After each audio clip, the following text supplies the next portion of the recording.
Hume's argument, in a nutshell, is that extraordinary events require extraordinary evidence.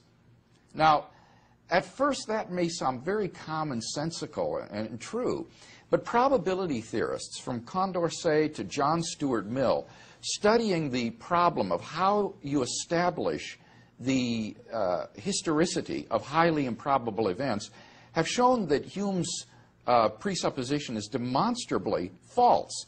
Otherwise, if Hume were correct, you could never be rational in believing a report on the morning news that the winning pick in last night's lottery was a certain number, because that is an extraordinarily improbable event, and therefore you should never believe any report of such a thing. But clearly that's ridiculous. Something has obviously gone wrong.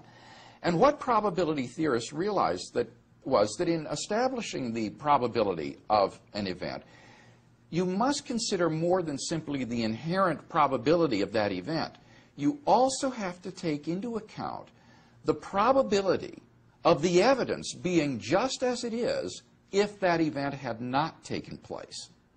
And thus, in the case of the Evening News, what is the probability that this winning pick would be reported on the Evening News if that event had not taken place? Well, if that's low enough, that offsets any improbability in the event itself. So, with respect to the miracles and the resurrection of Jesus, the question would be, what is the probability that we should have things like the empty tomb, the post-mortem appearances of Jesus, the sudden origin of the disciples' faith in God's having raised Jesus from the dead, if in fact the resurrection had not occurred?